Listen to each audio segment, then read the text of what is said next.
Apa sifat nafsiyah? Nafsiyah itu sifat yang yang berkaitan menunjukkan kepada zat itu sendiri. Itu namanya nafsiyah. Jadi sifat dari yang 20 itu ada sifat yang menunjukkan zat itu sendiri, bukan hal yang lain. Nafsiyah ini bisa juga diartikan haliyah. Haliyah itu sebuah kondisi yang pasti ada pada suatu zat, selama zat tersebut tidak ada ilat dengan suatu ilat, yaitu hanya ada satu sifat dari 20 wujud sifat yang pertama. Artinya suatu zat yang selama zat itu tidak dielati dengan suatu ilat, itu makna daripada sifat nafsiyah. Jadi nafsiyah itu menunjukkan kepada zat itu sendiri yang merupakan hal atau kondisi pada zat itu, selama zat itu tidak ada dielati dengan suatu elat. Contohnya wujud itu kan maknanya ada, ya, artinya itu menunjukkan kepada zat yang ada, yaitu zatnya Allah Subhanahu wa Ta'ala. Tidak ada kaitan dengan elat. Umpama adanya suatu elat sehingga zat itu dikatakan wujud, alam. Nanti kan bisa dilihat daripada wujudnya Allah itu apakah disebab adanya alam atau tiadanya alam. Maka ini cukup buat kita hanya wajib mengimani titik, yaitu sampai kepada wajib wujudnya Allah Subhanahu wa Ta'ala.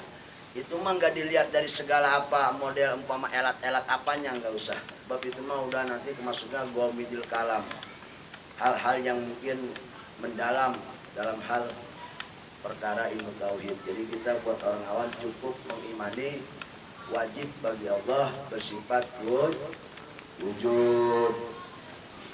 Yang kedua sifat salbiyah. Tuh, sifat salbiyah apa? Sifat salbiyah itu sifat yang menafikan atau yang mentiadakan segala sifat yang tidak pantas bagi Allah. Ya. Jadi segala sifat yang tidak pantas bagi Allah, maka sifat salbiyahnya inilah yang menafikan semua itu, yang menangkal semua itu, agar segala sifat yang tidak pantas bagi Allah tidak dinisbatkan ke Allah. Jadi dihalang dengan sifat salbiyah itu.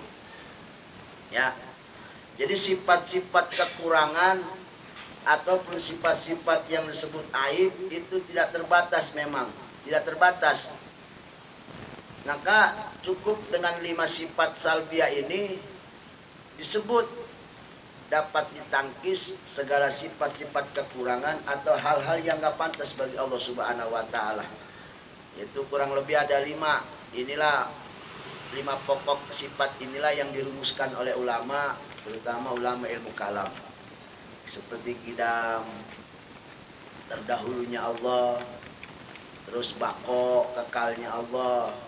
Mana dengan sifat baqo Allah bisa menangkal segala sifat-sifat yang berkaitan tentang kekekalan.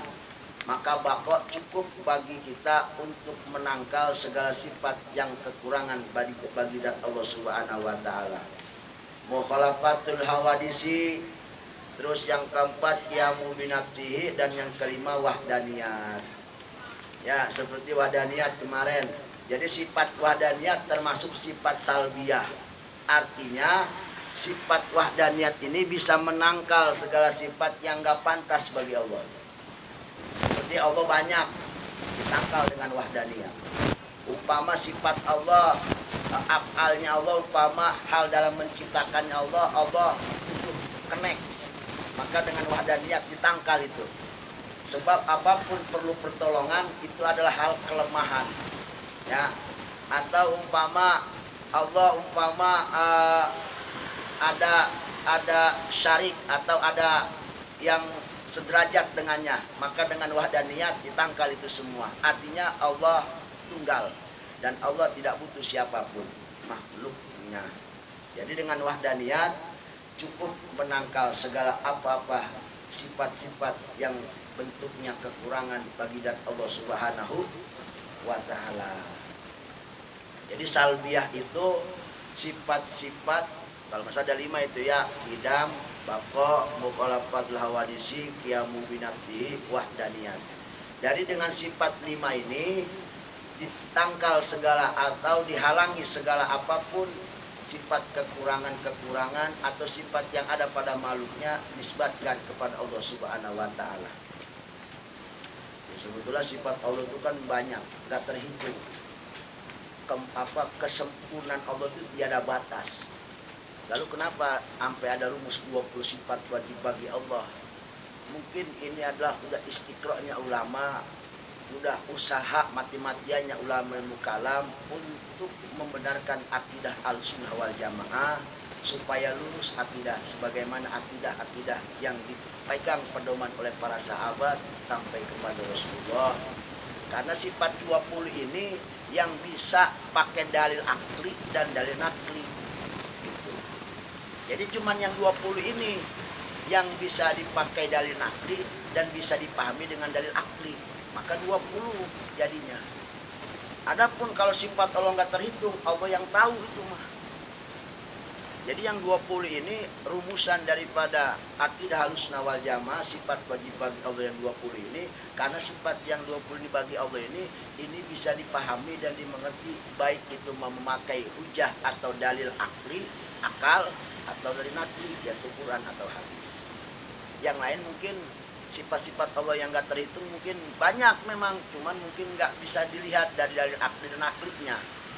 Maka rumusannya sifat wajibnya 20. Namun saya yakin dengan yang 20 ini sudah menjadikan orang pasti punya keyakinan, tentunya mengantarkan keyakinan tentang iman kepada Allah kalau Allah Maha sempurna dan tiada batas kesempurnaannya. Jadi cukup dengan yang 20 ini. Karena kan kita kan apapun mengetahui sesuatu itu perlu dengan bukti. Pembuktian dari sifat yang 20 ini oleh istiqra'nya, usahanya, istihadnya daripada ulama mukalam dapatnya 20. Begitu. Ya, jadi dengan 20 ini saya yakin bisa mengantarkan keimanan kita kepada Allah akan lebih maha sempurnanya Allah Subhanahu wa taala, la nihayatalah, kesempurnaan yang tiada batas. Kemudian sifat mani. Nah, kalau mani apa? Sifat mani itu kurang lebih ada 7. Qudrat, iradat, ilmu, ayat, sama, basar, kalam. 7. Ya. Sifat mani itu sifat yang ada pada sesuatu yang disifati. Jadi ilmu contohnya umpama seperti qudrat. Qudrat itu maknanya kuasa, mampu, bisa. Qudrat ada sebuah sifat yang ada pada sesuatu zat yang disifati. Dan dari sifat yang ada itu otomatis berarti zat yang ketempelan atau yang ada sifat qudrat yang ada pada zat tersebut, maka otomatis zat yang ditempelan dengan sifat qudrat itu akan menetapkan suatu hukum. Apa hukumnya? Hukumnya adalah Allah qadiron. Allah qadiron, zat yang maha kuasa. Ada qudrat, maka logika kita ada sifat baru otomatis apa? Yaitu yang kuat. Jadi sifat kuat itu ada pada yang kuat. Qudrat itu kuat, maka pasti ada sama yang kuat, qadiron, gitu maksudnya. Itu sifat ma'ani. Jadi sifat ma'ani itu secara otomatis menetapkan hukum pada Allah Subhanahu wa taala, kaunuhu qadiron. Kaunuhu qadiron. Kalau umpama sifat Allah yang kedua iradah, berarti iradah itu ada pada suatu zat dan otomatis zat itu akan dihukumi. Hukum apa? Kaunuhu muridan. Iradah adalah sebuah keinginan, pastinya ada pada zat yang memiliki keinginan, yaitu yang disebut dengan muridan. Iradah, maka talajumnya adalah muridan. Jadi sifat sesuatu yang nggak bisa dipisahkan. Kan logika kita kan begini. Ada sifat yang namanya kuat. Berarti kan kita katakan itu kuat karena ada sama orang yang kuat pastinya. Berarti kuat itu yang menetap pada satu dat, maka otomatis akan ada hukum pada dat tersebut disebut yang kuat. Nggak mungkin kuat itu nempel sama yang lemah. Itu namanya sifat ma'ani. Gitu. Ya. Ya, ini ada 7. Kudrat berarti menghukumi yang dat yang memiliki sifat kudrat berarti qadiron, dat yang kuat. Qudrat adalah kuasa, maka ada pada dat yang kuasa. Iradah berarti dihukumi dat yang ada punya sifat iradah berarti dikatakan yang muridan. Kaunuhu muridan. Ilmun berarti alimun. Hayat berarti hayyun. Sam'un berarti sami'un. Basarun berarti basirun. Kalamun mutakalimun. Ya, seperti ilmun. Ilmu itu satu sifat yang kalau ada pada satu dat, maka otomatis akan ada satu hukum yang berlaku pada dat itu. Apa? Yaitu alimun, yang tahu. Gak mungkin ilmu itu ada pada nempel dat yang gak tahu. Kan logikanya begitu. Disebutnya itu namanya talajum. Jadi antara ilmu dengan yang berilmu itu nggak bisa dipisahkan. Sifat ilmu itu nggak bisa dipisahkan. Logikanya begitu. Namun kita perlu tahu lagi, jangan disamakan. Kalau manusia, oke dah, manusia punya ilmu, berarti ilmu yang ada sama dirinya, maka itu orang yang punya ada sifat ilmu, berarti itu orang disebutnya alimun. Betul kan? Begitu logikanya kan? Iya. Tapi itu sifat manusiawi yang saling membutuhkan. Ilmu itu pasti nempel sama alimun. Ilmu itu pasti ada sama alimun. Alim itu pasti ada ilmu. Nggak mungkin disebut alim kalau nggak ada ilmu, dan nggak mungkin ada ilmu kalau nggak ada alim. Gitu. Itu nisbat kepada manusia, makhluk. Tapi kalau sama Allah jangan begitu. Kenapa kita neranginnya seperti ini? Supaya logika akal kita menerima. Oh gitu. Tetapi ingat, kalau fatul hawa, Allah tentunya berbeda. Ilmu Allah dengan ilmu kita yang berbeda. Udah jelas berbeda. Berarti kalau udah berbeda sifatnya, udah otomatis masalah daripada definisi ilmunya Allah dengan ilmu manusia pun berbeda. Pasti ilmu Allah tunggal, ilmu manusia berbilang. Allah maha tahu, manusia cuman tahu. Itu udah pasti berbeda. Karena hakikat dari ilmu Allah dan ilmu makhluk pun itu jauh berbeda. Saya bicara begini supaya logika kita, akal kita nerima. Artinya paham, oh ilmu itu pasti ada sama alim. Nggak mungkin alim kalau nggak ada ilmu. Dan sebaliknya, nggak mungkin ilmu kalau nggak ada si al. Lah ilmu mau nempel sama siapa? Ayo supaya tanya dah. Allah ciptakan ilmu, nempelnya sama siapa? Pastinya sama alim. Ilmu itu pasti nempel sama orang yang berilmu. Udah pasti kan? Nah, itu cocok-cocokannya begitu, talajum namanya. Nisbat talajum. Jadi ilmu nggak bisa dipasangkan dengan alimun. Itu namanya sifat ma'ani. Jadi kesimpulannya, sifat ma'ani itu sifat yang ada pada sesuatu yang disifati. Ilmu ada pada yang disifati pada Allah. Maka otomatis Allah akan ada hukum baru pada Allah. Apa? Bukan hukum baru, artinya ada hukum secara otomatis. Itu Allah disebut alimun. Kan begitu. Ya, seperti kayak kita ilmu, maka kita disebut alim. Ada kita punya sifat ilmu, pasti kita disebut alim. Itu. Jadi menetapkan hukum pada Allah, kaunuhu aliman. Ini ada 7. Kudrat, iradat, ilmun, ayan, sama, basar, kalam. Terakhir maknawiyah. Kalau sifat maknawi apa? Ini sama ada 7. Ya, tuh sifat maknawi ada 7. Kaunuhu qadiran, kaunuhu muridan, kaunuhu aliman, kaunuhu hayan, sami'an, basiran, mutakaliman. Jadi arti sifat maknawiyah sama dengan sifat ma'ani. Apa? Yaitu sifat yang ada pada sesuatu yang disifati. Umpama ilmun, umpama alimun.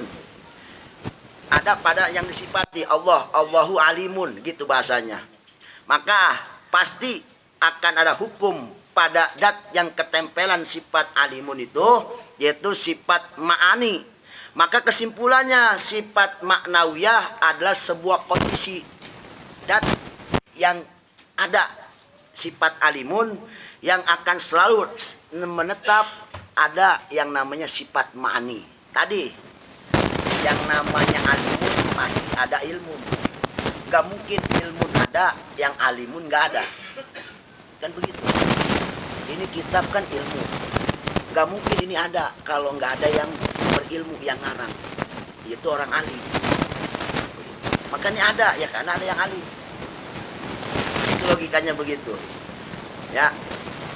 Jadi sifat maknawiyah itu adalah kondisi. Tahu kondisi? Kondisi itu hal kita, hal. Sifat kita, tingkah kita, keadaan kita, hal itu. Jadi maknawiyah itu sebuah keadaan yang selalu pasti ada. Pasti ada pada yang disifati ma'ani. Tadi ilmu itu ada pada yang alim. Nggak mungkin ilmu itu nempel kepada selain yang alim. Justru adanya ilmu, adanya alim. Adanya alim, adanya ilmun. Itu logika manusianya. Cuman tadi saya bilang kembali lagi, kalau kita mentafsirkan sifat-sifat Allah, jangan disamakan dengan sifat-sifat manusia. Seperti hayatnya Allah, maha hidupnya Allah. Kalau kita kan berketahuan kita mah hidup, bukan maha hidup. Kenapa? Karena kita mah hidup selalu pasti bergantung dengan sesuatu yang bikin kita hidup. Nah, kalau yang maha hidup sebab dat yang maha hidup, dat yang menciptakan kehidupan. Kalau kita adalah sebuah kehidupan, Allah adalah yang hidup, kita sebuah kehidupan. Yang namanya sebuah kehidupan adalah ciptaan. Ya, kehidupan kota berarti diciptakan. Kehidupan pedesaan berarti sebuah penciptaan kehidupan. Apapun yang namanya bentuk-bentuk kehidupan itu adalah makhluk sifatnya. Maka kesimpulannya tuh kita lihat dari ma'ani dan maknawiyah. Kudrat sebuah sifat ada pada satu dat, maka dat tersebut kaunuhu qadiron. Itu. Kemudian irodah tuh ma'aninya irodah. Maka sifat irodah itu ada pada satu dat, maka dat tersebut pasti dikatakan kaunuhu muridan. Kemudian ilmu, maka dinyatakan sesuatu dat yang nempel sifat ilmun, maka kaunuhu alimun. Hayat, kemudian kaunuhu ayan. Hidup, maka ada pada yang hidup. Nggak mungkin yang hidup itu nempel kepada sesuatu perkara yang nggak disebut yang hidup. Coba, saya pengen tanya, Allah ciptakan namanya hidup. Kira-kira tuh hidup talajumnya sama siapa nempelnya? Hidup. Pasti sama yang disebut yang hidup. Nggak mungkin selain yang hidup disebut hidup. Pasti hidup itu nempel sama yang hidup. Maka kalau umpama hayat itu tetap pada dat Allah, maka ada satu hukum yaitu kaunuhu hayyan. Sam'un, maka kaunuhu sami'an. Basarun, melihat, maka dat yang ketempelan yang ada pada basar, punya sifat basar, maka disebutnya kaunu basiron, yang maha melihat. Kalamun, sifat bicara, maka sifat bicara itu udah talajum, udah pasti nempelnya adanya sama kaunuhu mutakaliman, dat yang maha bicara. Itu ma'ani dan maknawiyah. Bedanya ini ma'ani, ini maknawiyah. Jadi kesimpulannya begitu. Tapi ingat, antara ma'ani dan maknawiyah itu tidak saling membutuhkan. Paham? Jadi dat Allah sifatnya itu semuanya istiqlaliyah, netral, masing-masing. Nggak saling berkaitan. Sebab kalau umpama nih kudrat Allah itu pasti membutuhkan kepada yang qadiron. Itu nggak mungkin. Kenapa? Berarti kudrat itu membutuhkan kepada qadiron. Dan sebaliknya qadiron membutuhkan kepada kudrat. Kemarin kembali lagi, yang namanya sifat butuh adalah hal kekurangan. Mustahil bagi Allah bersifat kekurangan. Gitu. Beda sama kita. Kita pengen disebut alim. Pasti. Semuanya punya cita-cita pengen jadi alim. Ingat, alim itu butuh ilmu. Kan begitu? Ngerti nggak? Iya. Itu sifat manusia. Dan nggak mungkin kita tuh mau alim tapi nggak butuh ilmu. Nggak mungkin. Kalau kita pengen disebut alim maka harus butuh ilmu. Sifat alim itu butuh ilmu. Ilmu butuh kepada alim. Nah kalau sifat saling membutuhkan itu berlaku buat makhluk. Buat Allah mah enggak. Maka sifat ma'ani dan ma'nawiyah pada hakikatnya tetap istiqlaliyah, masing-masing, netral. Ya, masing-masing. Tidak ada saling membutuhkan. Yang saling membutuhkan hanya ada pada sifat makhluknya seperti manusia dan lain sebagainya. Paham sampai sini ya? Jadi sifat 20 itu ada nafsiyah, salbiyah, ma'ani, maknawiyah. Kembali lagi, kenapa ulama-ulama mutakalim mensifati hanya sampai 20? Sebab sifat 20 ini yang bisa dimengerti oleh kita sebagai orang penganut yang beriman kepada Allah untuk lebih meyakini dari sifat 20 ini, karena sifat 20 ini bisa kita cerna lewat dalil akli dan naklinya. Tetapi kembali lagi, kalau nisbat sifat kepada Allah tentunya itu la nihayatalah. Sifat kesempurnaan Allah itu nggak ada yang tahu berapa miliar Allah punya sifat. Berapa banyak Allah punya sifat, wallahu alam. Adapun 20 sifat ini adalah udah hasil ijtihad ulama, baik dari ambil istimbatnya dari Quran ataupun dari hadis atau dari akli. Jadi 20 sifat inilah rumusan daripada ulama, dan kita yakin dari rumusan 20 ini mengantarkan kepada kita akan lebih mensifati Allah dalam kesempurnaannya tiada batasnya. Begitu. Paham ini ya? Ya. Jadi itu maksud daripada rumusan sifat 20 wajib bagi Allah. Ya kalau nanya sifat Allah mah tadi ya la nihayatalah, nggak ada batasnya. Dan 20 ini, karena 20 ini bisa dilihat, bisa diambil, bisa dicari lewat dari akli dan naklinya. Di naklinya Al-Quran banyak, di hadis banyak, bahkan di akal kita pun menerima. Dari akal gitu, akal yang bicara. Itu maksudnya. Ya, bukan arti sifat Allah itu dibatas 20. Allah itu la nihayatalah, sifat yang tanpa batas. Beda sama kita, kalau kita mah ada batas. Ya. Lagi muda kuatnya kan ada batas. Rada tuaan dikit aja udah lemah, ngedrop ya, ngedrop kita mah wajar, manusia wajar, makhluk mah begitu. Jadi kalau ada orang ngomong itu baterai ngedrop mulu, jawabnya simpel, makhluk gitu. Ya karena ada batas makhluk mah. Yang nggak punya batas mah Allah. Penglihatan kita ada batasnya, ucapan kita ada batasnya, pemikiran, pemahaman kita punya batas masing-masing. Itu manusiawi. Maka sungguh bahagia seseorang yang move on akan segala apa yang Allah berikan kepada kita. Gitu intinya ya. Ya karena kita sifat manusiawi, kita nggak bisa intervensi akan ciptaan Allah. Nggak bisa. Emang ya, lagi bahasanya kita tercipta aja nggak nitip. Emang kita tercipta nitip?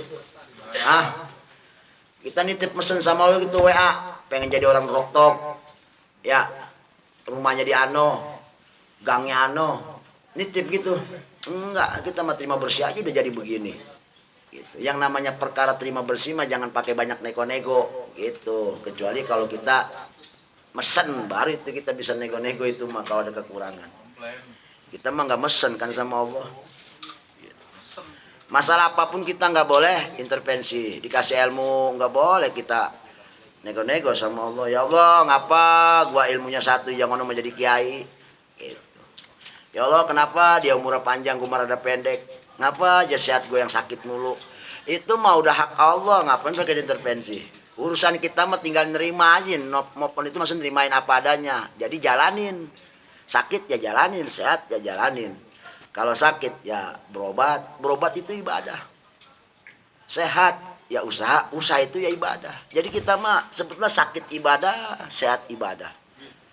Ya, sakit itu ibadah. Lo kan saya ibadah gimana? Sholat aja susah. Lu minum obat itu ibadah. Kita sakit, minum obat itu ibadah. Ibadah apa? Ibadah syariat. Manusia tercipta sebagai manusia yang syariat. Maka minum obat sebuah syariat. Kalau niat karena Allah jadi ibadah. Orang sehat, ya usahanya jadi ibadah. Yang salah itu begini, yang sehat kagak minum obat, yang sakit kagak minum obat, yang sehat diem-diem aja. Salah itu. Justru kita dikasih sehat supaya mau jalan, dikasih sakit supaya mau minum obat. Minum obat itu bisa jadi ibadah, karena itu memang usaha kita. Tugas manusia kan disuruhnya usaha. Berarti usaha itu perintah Allah. Orang yang menjalani perintah Allah berarti ya ibadah. Itu masalah daripada sifat 20. Beres sudah ya. Jadi ingetin tuh, sifat wajib bagi Allah 20: wujud, qidam, baqo, mukhalafatul awadizik, yamu binafsi, wadaniyat, qudrat, iradat, ilmun, ayat, sama, basar, kalam, qadiran, muridan, aliman, ayan, samian, basiran, mutakaliman. Dibagi 4 kategori. Ada yang bentuknya sifat nafsiyah, salbiyah, ma'ani, dan maknawiyah. Kalau nafsiyah itu sifat yang berkaitan kepada zat Allah. Titik, kita hanya cuma punya kewajiban kita meyakinkan Allah wujud. Enggak dilihat daripada elat apa, alasan apa, alasan apa. Kemudian kalau salbiyah, sifat yang dengan ada 5 tuh ya, dengan 5 sifat ini bisa menangkal segala sifat yang bersifat kekurangan dinisbatkan ke Allah. Dengan 5 sifat ini bisa ditangkis semua. Sifat kekurangan itu kan ribuan, bahkan gak terhitung, ya kan? Sakit, itu kan kekurangan, cacat, butuh, tidur, bangun, duduk, jalan. Itu makan, minum, itu kan sifat-sifat kekurangan semua itu intinya. Nah, itu sifat-sifat begitu ditangkal semua dengan sifat salbiah yang 5. Cukup dengan 5, beres bahasanya begitu. Ya, beres, tidak ada sifat kekurangan bagi Allah. Cukup dengan 5 sifat ini kita bisa berdalil. Bisa berdalil. Seperti tadi kayak contoh wahdaniyat, tunggalnya Allah. Berarti kalau ada yang mengatakan Tuhan lebih kali dari 3 ya. Soalnya ini kan bumi kalau nyiptain, kalau satu tukang aja bikin rumah pakai 5 orang. Di bumi ciptain pakai sendiri. Kemudian ada yang punya pendapat Tuhan berarti lebih dari 1. Tangkal dengan wahdaniyat, Allah tunggal. Berarti banyak Allah, banyak Tuhan itu sebuah aib, cacat. Kenapa banyak Tuhan disebut aib? Ya karena pasti Tuhan satu dengan Tuhan yang lain pasti berantem. Kalau ada yang kalah berarti dia yang lemah. Nggak mungkin ada, pasti yang namanya orang berantem pasti logikanya ada yang menang, ada yang kalah. Yang kalah berarti lemah. Masa ada Tuhan lemah? Nah kalau umpama sama-sama kuat nggak ada yang kalah, nggak ada yang menang. Contoh, yang satu pengen bikin bumi, yang satu ogah. Yang satu pengen ciptain si manusia, yang satu ogah. Ribut tuh. Ciptain, jangan, ciptain, jangan, ciptain, jangan. Mari-mari ribut terus, nyiptain kagak.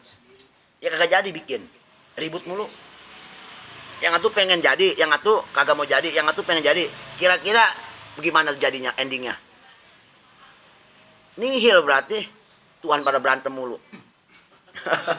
Yang satu pengen bikin, umpama yang satu pengen bikin manusia, yang satu jangan bikin manusia. Yang satu bikin, jangan, bikin, jangan, bikin, jangan. Mana dia yang ribut berdua. Mari-mari itu manusia, kecipta kagak, jadi kagak. Mau pada ribut. Gitu.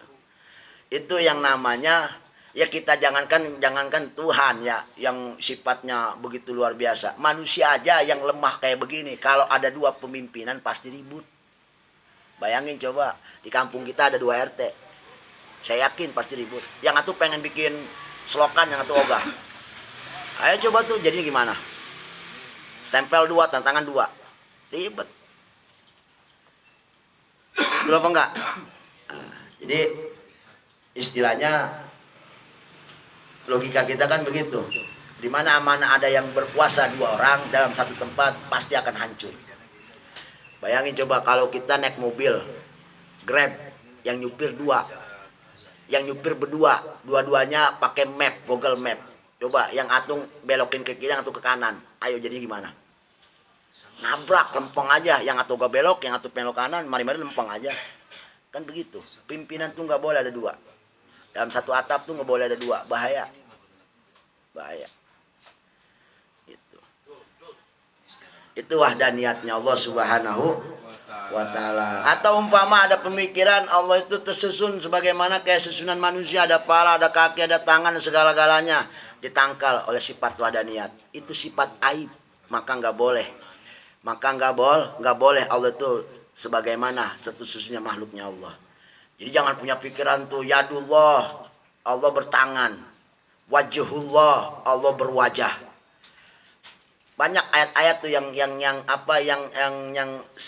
bahasa lapatnya itu makhluk dinisbatkan ke Allah. Maka itu harus dihilangkan semua.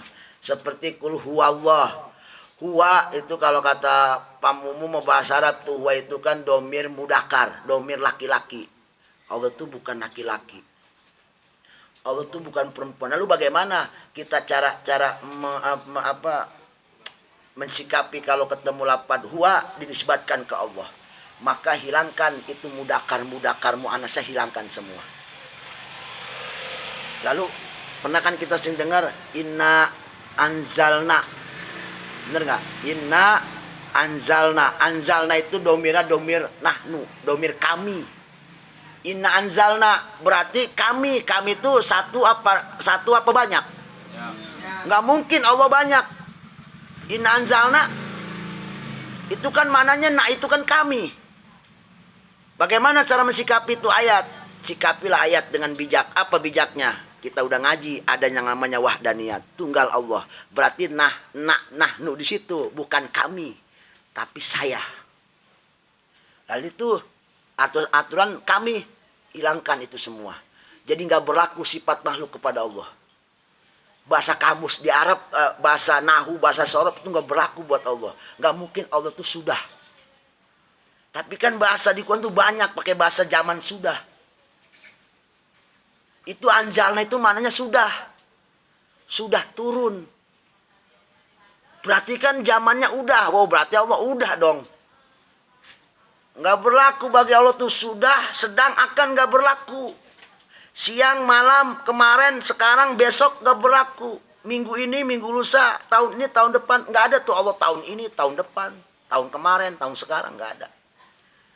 Jadi sekarang, kemarin, sekarang, akan bagi Allah tuh subhanahu an dzalik. Allah maha bersih dari semua itu. Sebab sekarang itu makhluk. Awas, sekarang itu makhluk. Allah yang bikin sekarang itu. Kemarin juga makhluk, Allah yang bikin. Yang akan datang juga makhluk. Jadi bagi Allah tuh nggak ada perkara akan datang, nggak ada. Nggak berlaku. Allah lagi siang gitu. Oh, ini Allah sekarang lagi malam. Enggak. Malam cuma buat kita nisbatnya. Allah tuh nggak berlaku malam itu. Lalu bagaimana? Tinggal jawab mukhalafatul hawadisi dengan salbianya. Dibersihkan Allah dari semua itu. Allah berbeda dengan makhluknya. Kita butuh tidur, Allah kagak. Kita butuh malam buat tidur, Allah kagak. Kita butuh siang buat kerja, Allah kagak. Begitu masalahnya. Jadi cukup dengan mukhalafatul hawadisi kita menangkal pemikiran-pemikiran seperti itu. Sebab itu sebuah aib buat Allah. Lah kalau Allah butuh malam, ntar Allah ngantuk. Kan yang namanya malam kan bikin orang ngantuk. Ya kayak kita aja malam, kagak ada orang, bete, ke warung, ngopi, ngobrol, begadang jadinya. Iya, masa Allah begadang? Entah diomelin sama Bang Haji Omai Rama, begadang jangan begadang. Allah diomelin, bayangin sama Bang Haji. Ya bener gak? Iya, begadang jangan begadang. Dinasihatin berarti Allah. Lemah amat Allah. Sama Bang Haji Omai Rama. Dinasihatin kan? Ya otomatis kan yang namanya sifat malam itu kan berlaku. Yang namanya sifat begadang. Bener gak? Ya sifat sunyi. Betul gak? Kan malam itu sunyi. Pasti ada. Begadang pasti ada. Betul apa enggak? Tidur pasti ada. Tuh. Ngeronda pasti ada. Lah Allah ngeronda. Pasti berlaku. Jadi ingat sekali lagi ya. Dengan sifat salbiah seperti mukhalafatul hawadis itu sifat yang ketiga. Berarti menangkal semua. Tidak ada tuh bagi Allah malam. Tidak ada bagi Allah siang. Tidak ada bagi Allah tuh kemarin, sekarang, atau Sebab kalau umpama dikatakan Allah kemarin bahaya. Berarti Allah sekarang udah tua. Itu lapat in anzalna turunnya kapan itu? Udah 1500. Berarti Allah umurnya segono. Berarti Allah berkaitan dengan umur kalau begitu. Kalau berkaitan dengan waktu, pastikan dengan umur. Itu lapat in anzalna kalau bahasa Arabnya itu namanya kata kerja yang sudah. Sudah tidur, sudah makan, sudah turun. Itu anzalna sudah turun. Udah gitu turun itu sifat manusia, turun itu. Yang namanya turun itu dari atas ke bawah, ke bawah. Nah, kalau misalnya Allah turun berarti Allah dari atas ke bawah. Oh berarti kalau begitu Allah butuh tempat. Ada berarti Allah di atas. Kalau begitu mah kita bikin rumahnya paling tinggi, setinggi-tingginya rumah, tiangnya. Kita doa, berarti semakin tinggi kita berdoa semakin dekat sama Allah kalau begitu. Kalau Allah ada di atas. Lalu bagaimana mensikapi itu semua? Maka jawabnya tetap mukhalafat. Allah nggak butuh kepada atas. Allah nggak butuh kepada bawah. Allah berbeda mukhalafah lil hawadisi kepada makhluknya. Itu. Fakudratun iradatun sampun basor ayatunil ilmu kalamunis tamar. Jadi sebelum nerangin bait ini kita tahu ini dulu ya. Sebab di sini tuh ada ida aradta tafsila sifat al ma'ani. Itu sifat ma'ani maksudnya. Jadi tahu kan sifat ma'ani? Suatu sifat yang ada pada dat dan secara otomatis sifat tersebut akan menghukumi pada dat itu apa? Seperti iradah berarti muridan. Ilmun berarti alimun, begitu. Hayat berarti hayun, gitu. Iya, hidup berarti yang hidup adanya. Pasti dihukumi hal yang hidup. Gak mungkin hayat, orang yang hayat dihukumi mati, gak mungkin. Pasti dihukumi yang hidup, gak mungkin yang mati, begitu. Nah sifat ma'ani ini ada 7 ya tadi, kudrat, iradat, ilmu, ayat, sama basor, kalam. Pak kudrotun salah satunya kudrot. Tuh, pakulu kudrot ila kiri. Nah sifat kudrot ini ada sifat 7 ini kul waidatin nasabatu matalib. Yang dari antara yang 7 ini kudrot iradat setiap sifat salah satu daripada 7 ini semuanya memiliki sab'atu matalib. Sesuatu 7 keharusan. Irada kudrot punya 7 keharusan. Iroda punya 7 keharusan, ilmu punya 7 keharusan, kepastian. Hayat pasti ada 7 perkara, sama juga sama, basor sama. Cuman hayat doang 6, yang lain 7. Mana yang 7? Oke, satu aja sekarang. Ini karena masih ada hal-hal yang ada emergensi atau mungkin sangat diumumin oleh ketua. Oke, satu aja sekarang. Kudrat itu punya sab'atu matolib, 7 keharusan. Mana? 7 kewajiban. Mana yang pertama? Yaitu nashhadu wa na'taqidu. Kita wajib meyakinkan dan bersaksi anna kudratallah, anna kudratalillah, anna kudratallah, bahwasanya kudratnya Allah, sifat maha kuasanya Allah. Berarti kalau Allah punya sifat kuasa, berarti Allah disebut yang maha kuasa. Yaitu apa yang harus kita yakinkan, bahwa kudrat Allah itu maujudun. Ada, artinya apa maujud? Sifat kudrat Allah itu maujud. Artinya kalau Allah buka hijab kita, maka kita akan tahu kudratnya Allah. Seperti kalamnya Allah, ucapan Allah. Kalau dibuka hijab, maka kita akan tahu makna daripada apa yang Allah ucapkan. Sebagaimana nanti kita akan berbincang, bermuajahah kepada Allah. Tapi minggu ini kayak ingat, bertemu Allah itu nanti kita tuh nggak bakal tahu arah apa segala apa, hilang semua, lenyap semua. Sebab Allah tadi nggak butuh arah. Sebab yang namanya kita bertemu pasti kan ada arah, di depan atau di samping, atau kita ketemunya main belakang-belakangan. Itu kan sifat manusia, ketemu seperti itu. Maka nanti kalau ketemu Allah di surga itu jangan ketemu bagaimana kita ketemu dengan makhluk. Jangan disamakan. Lalu bagaimana? Wallahu alam itu mah pokoknya begini. Bahkan Rasulullah sendiri pun lagi Mi'raj ketemu Allah itu disebut berbuah aja itu Rasul juga gak tahu. Hilang itu semua sifat manusiawan. Manusia itu hilang udah, nggak ada tuh arah di depan, Allah di belakang, Allah di samping, apa bagaimana, nggak ada. Lenyap udah begitu. Ini tuh hanya Allah yang tahu. Itu lemahnya kita. Jadi kita mah cukup meyakinkan nanti kita bakal ketemu Allah. Tapi jangan dipikirkan ketemu Allah tuh gua begini kali ya. Kayak kita ketemu sama Pak RT pasti kan depan ngobrol. Jangan disamakan. Yang penting yang itu dihilangkan. Kenapa? Karena itu kelemahan. Kenapa lemah? Berarti Allah butuh tempat dong di depan. Di depan itu kan sebuah tempat. Nggak mungkin, mustahil bagi Allah butuh depan. Yang mana yang terus mewujud. Kemudian kodimah. Apa kodimah? Sifat kudrat Allah itu kodimah. Terdahulu tapi tidak ada awalnya. Beda sama kita. Dahulunya kita ada awalnya. Bakiyatun. Kudrat Allah itu sifatnya kekal. Maha kuasanya Allah itu kekal. Beda sama kita kan. Kalau kita mah tadi begitu. Masih muda kuat. Rada tuan. Habis kekuatan. Allah bakiyah. Kekuatannya abadi. Gak kayak kita mah tergantung jamunya kita mah. Tergantung jamunya. Jakba apa jamu apa diminum nih. Tuh. Kemudian ingat kudratnya Allah itu yang 1, 2, 3. Yang keempat kewajibannya kudrat Allah itu harus mukhalafah. Harus berbeda dengan makhluk. Kekuatannya harus berbeda dengan makhluk. Manusia mah kekuatannya kadang-kadang perlu doping. Allah mah nggak perlu doping. Jangankan doping, ngopi juga Allah mah nggak butuh. Makan minum Allah nggak butuh. Kalau kita mah ngapa-ngapain mau makan dulu biar kuat. Ya bangun ya. Kalau kata kita mah kalau pengen macul malam-malam makan dulu 2 piring kan biar ada kuatan dikit kan begitu. Betul nggak?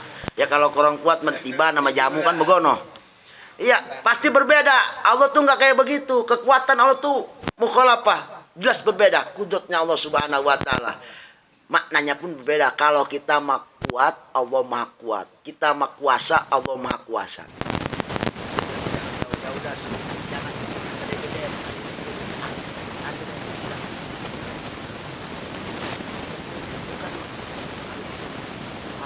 Dalam banyak kerangka-kerangka, pori-pori, banyak sel-sel. Bayangin coba Allah ciptakan luar biasa. Dan jangan sel-sel. Jadi kita bingung. Atau tubuh kita nih, bayangin berapa sel dalam tubuh kita, ada berapa organ tubuh kita, dan itu bekerja masing-masing. Allah yang perintah, Allah yang baik. Gak pernah tuh satu sel sama sel yang lain tangannya ribut juga. Kalau ribut, nanti bayangin jantung kalau macam-macam, kita yang mati, jantung itu yang mati, jantung. Jangan nampak buat kita nggak ada apa-apa sekuat-kuatnya orang. Nah, banyak sejarahnya orang gara-gara jerawat aja bisa mati. Padahal jerawat itu tapi mati, berarti kan lemah. Jawara, serem-seremnya jawara, kumus baplak, tetap aja dipanggil bini mah. Di pasar mah aja preman, di rumah mah tetap. Sapu balik mah kalah. Manusia kuatannya bisa intervensi engkregan gitu ya. Jadi sifat kudratnya Allah itu wajib harus yang namanya mukhalafah. Kemudian ghaniyatun anil mukhassis. Kudrat Allah itu dibersihkan dari sifat penciptaan. Jadi kudrat kekuasaan Allah itu nggak ada yang nyiptain, nggak ada. Dan kalau umpama Quran ciptain, apalagi Allahnya berarti ciptain juga kalau begitu. Ya, enggak. Kalau kita ada yang ciptain kekuatan kita, enggak ujung-ujung jadi orang kuat. Memang kita lahir kuat. Pas kita lahir kita nggak punya tenaga apa-apa, nggak punya kekuatan. Kenapa pas sekali jadi kekuatan, punya kekuatan? Berarti kan hal baru itu ada yang bikin. Ada perkara baru itu. Misalnya ada kan, air, termos, kayaknya kan nggak ada. Sekarang ada. Berarti kan ada yang bikin. Jadi kita nggak punya kekuatan. Pas udah gede punya kekuatan. Otomatis kekuatan itu baru. Biasa perkara baru itu pasti ada yang nyiptain, ada yang bikin. Itu pasti. Kemudian mana lagi? Amatul ta'alluqi bijamil mungkinat. Nah, kemudian kudrat itu menyeluruh kepada hal-hal yang berkaitan kepada makhluk. Apapun yang berkaitan makhluk, apa yang berlaku kepada makhluk. Hidup, berarti hidup itu adalah hidup. Menghidupkan hidup, apalagi yang berlaku pada makhluk. Mati, berarti mati itu takdir Allah. Kalau orang biasa bisa takdir Allah. Itu adalah kudratnya Allah. Apalagi makan, berarti makan itu kudratnya Allah. Tidur itu kudratnya Allah. Ingat, innahu ala kulli syai'in qadir. Allah maha kudrat atas segala-galanya. Bahasanya apa? Yang bikin kamu tidur itu bukan yang ngantuk, hakikat Allah. Ya, yang bikin kenyang itu bukan nasi, tapi hakikatnya Allah. Itu makna daripada amma ta'alu jamin mungkinat. Apapun yang berlaku pada makhluk, apapun yang terjadi pada makhluk, itu semua atas kudratnya Allah Subhanahu wa Ta'ala. Jadi jangan mengklaim apapun yang ada pada diri kita terjadi, itu mengklaim adalah hasil dewek. Paham? Kalau kita ngomong kan bikinan gua boleh, tapi ingat tetap keyakinannya kepada Allah. Cabai terpotong itu bukan karena pisau, tapi semua karena Allah. Ini kita diajarkan seperti ini, berkeyakinan kepada Allah sampai masalah cabai kepotong aja kita harus tetap hakikat Allah Subhanahu wa Ta'ala. Ini pentingnya ngaji. Gak tahu nih orang yang kagak ngaji, Allah alam, entah dia tahu bahwa sesuatu orang yang kagak ngaji. Oke lah kita ngomong ya, kita begitu mati. Tapi kalau orang yang bertauhid, dia pasti keyakinan itu, dia pasti keyakinan itu.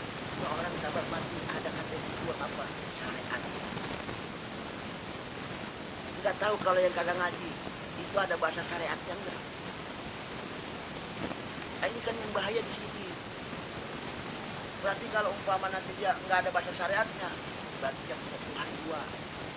Tuhan Allah yang mematikan sama mobil yang mematikan. Hebat kok bisa matikan. Jadi kan bahas hal-hal yang biasa kita temui sehari-hari, yang kita dengar di berita, orang kita baca, orang mati ketabrak, kita dengar orang mati ketabrak. Kalau yang kalian ngaji tahu, kita tahu itu ada bahasa syariat dari itu. Jadi kita lihat orang setruk mati, kita lihat tetangga dengar lagi orang setruk tetangga mati. Itu kan bahasa-bahasa begitu sering kita dengar. Pertanyaannya, apakah setruk yang mematikan apa Allah? Saya yakin kobong Google yang pada ngaji tauhid pasti punya ada kata yang dibuang. Syariatnya setruk. Bahayanya yang kagak ngaji. Kira-kira dia dalam hatinya ada nggak tuh bahasa syariat? Punya keyakinan nggak ke situ? Ada hal seperti itu nggak sama keimanan pada dirinya kepada Allah? Wah, ini bahaya kalau umpama apa enggak. Naudzubillah summa naudzubillah min. Ini pentingnya kita mengaji tauhid itu supaya begitu akidah kita tuh terjaga. Kita memang biasa, orang setruk mati, saya yakin kalau yang ngaji tauhid mah dia punya keyakinan syariatnya Allah yang matiin mah begitu. Dan yang kalau kagak ngerti, dia ngomong ujuk-ujuk, orang ketabrak mati. Ketabrak apaan? Ketabrak mobil mati, yang matiin mobil. Takutnya begitu doang tanya.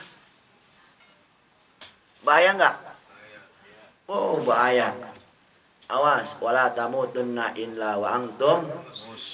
Surga itu cuman bisa dimasukin hanya modal iman. Kalau kita mati ampe nggak bawa iman, jangan ngarepin surga. Baunya juga kagak. Kita mau punya dosa segede apapun, yang penting satu jaga iman, bertauhid yang lurus kepada Allah Subhanahu wa Ta'ala. Dosa itu nggak ngejamin segala-galanya. Yang menjamin kita udah jelas di Al-Quran, wala tamutunna. Nah ini juga kalau kita ngatin ayat ini, kalau nggak pakai iman salah lagi. Kalau nggak pakai tauhid yang lempeng, nanti dia punya keyakinan, oh berarti iman dong yang masukin surga. Kan begitu. Padahal Allah yang masukin surga, bukan iman. Salah aja lagi kita nanti begitu. Betul apa enggak? Ayo coba ada kayak ngomong, bapak jangan kau mati dalam keadaan nggak bawa iman. Kalau nggak bawa iman, kalau kamu ingin masuk surga harus beriman. Kalau orang awam yang nggak ngerti tauhid takutnya begini, punya pemikiran, oh berarti iman yang bikin masuk surga. Bayangin coba kalau ada orang punya keyakinan kayak gitu, itu salah apa benar? Kayak benar padahal salah total. Ya iya, yang masuk surga siapa? Ya Allah lah. Hak Allah. Lu banyak dosa lu segede gunung juga, kalau lu masuk surga masuk. Ngapain ada alasan ama dosa? Apa alasan ama? Bahasanya iman itu menjadikan satu kepedean buat kita, suatu roja yang kuat buat kita agar kita mendapatkan surga Allah. Hanya sebagai syariat aja supaya harapan kita ke surga itu kuat dengan iman, begitu. Paham nggak? Syariat doang, tetap hakikat yang masukin Allah bukan Tuh, kita ngatin ayat aja kalau nggak pakai tauhid salah aja lagi. Salah apa benar? Wow, salah total. Kayak bener kan? Nah, maka saya yakin kalau kobong-kobong ada kayak ngomong wala tamutunna illa wa antum muslimun. Wah, itu syariat. Begitu. Ya, sholat nggak mendapatkan orang bahagia, nggak bahagia sama sholat nggak apa kaitannya, nggak ada kaitan apa-apa. Sholat mah sholat, sengsara mah ya sengsara, yang nggak ada kaitan sama sholat. Mau jangan sholat ngarepin bahagia, jangan. Lalu ada orang sholat ngarepin bahagia. Kalau buat orang yang mengerti tauhid, dia pasti punya keyakinan begini, sholat itu supaya orang punya rojak kuat kepada Allah, Allah yang akan menciptakan kebahagiaan buat dia melalui syariat sholat. Begitu. Bukan sholat yang nyiptain bahagia, tapi Allah itu cuman cara kita ingin mendapatkan kebahagiaan, diciptakan kebahagiaan buat kita lewat sholat. Sebab sholat itu suatu pekerjaan yang Allah senangi. Gitu. Biasanya kan sesuatu pekerjaan disenangi pasti didemenin sama yang disenangi. Kita punya orang yang kita demenin, dia nggak demen yang namanya rokok, bela-belain kita kagak ngerokok. Supaya apa? Disenangi nama dia, sebab kita senang dia supaya dia senang kita. Bagaimana caranya? Ya ikutin apa yang dia mau. Kagak ngerokok kan begitu. Walaupun tukang ngerokok, tetap kalau lagi ngincer janda mah bela-belain kagak ngerokok. Betul. Iya, logikanya begitu. Allah juga sama. Manusia aja pakai dirayu, masa Allah kagak pakai dirayu? Rayu Allah, kalau bisa mah rayunya lebih dari apa yang kita rayu kepada manusia. Wallahu a'lam bishawab, walhamdulillahirabbil alamin.